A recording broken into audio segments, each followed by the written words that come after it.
ಅನೇಕ ರೈತರಿದ್ದ ಒಂದು ಊರು ಇತ್ತು. ಆ ಊರಿಗೆ ಒಂದು ದಿನ ಬೋಧಕರು ಹೋಗಿ ಅವರೊಂದಿಗೆ ಊಟ ಮಾಡಲು ಕುಳಿತುಕೊಂಡರು ಮತ್ತು ಅವರಲ್ಲಿದ್ದ ಹಿರಿಯ ರೈತನಿಗೆ ಊಟ ಮಾಡುವ ಮುಂಚೆ ಪ್ರಾರ್ಥಿಸಲು ಹೇಳಿದರು. ಎಲ್ಲರೂ ಕಣ್ಣುಗಳನ್ನು ಮುಚ್ಚಿದರು. ರೈತನು ನಿಧಾನವಾಗಿ, ನಾನು ಮಜ್ಜಿಗೆಯನ್ನು ಬೆಣ್ಣೆಯನ್ನು ದ್ವೇಷಿಸ್ತೇನೆ ಎಂದನು. ಇದನ್ನು ಕೇಳಿದ ಬೋಧಕರಿಗೆ ಸಂಕೋಚವಾಯಿತು. ರೈತನು ಮತ್ತೆ, ದೇವರೇ, ನನಗೆ ಬೇಯಿಸಿದ ಹಸಿ ಹಿಟ್ಟು ಇಷ್ಟವಿಲ್ಲವೆಂದು ನಿಮಗೆ ತಿಳಿದದೆ.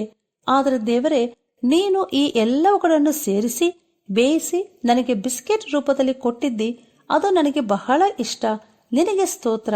ಅದೇ ರೀತಿಯಲ್ಲಿ ನನಗೆ ಇಷ್ಟವಿಲ್ಲದ ವಿಷಯ ನನ್ನ ಜೀವಿತದಲ್ಲಿ ನಡೆಯುವಾಗ, ಜೀವನ ಬಹಳ ಕಷ್ಟಕರವಾಗುವಾಗ ಹೀಗೆ ಏಕೆ ನಡೆಯುತ್ತಿದೆ ಎಂದು ನನಗೆ ತಿಳಿಯದಿದ್ದಾಗ ನೀನು ನನ್ನ ಪಕ್ಕದಲ್ಲಿ ಬಂದು, ಚಿಂತಿಸಬೇಡ, ನಾನು ನಿನಗೆ ಪ್ರಿಯವಾದ ರೀತಿಯಲ್ಲಿ ಮಾಡುವವರೆಗೂ ಸ್ವಲ್ಪ ತಾಳ್ಮೆಯಿಂದ ಕಾದುಕೊಂಡಿರು ಎಂದು ಹೇಳುವುದನ್ನು ಅರ್ಥ ಮಾಡಿಕೊಳ್ಳುವ ಶಕ್ತಿಯನ್ನು ನನಗೆ ಕೊಡು.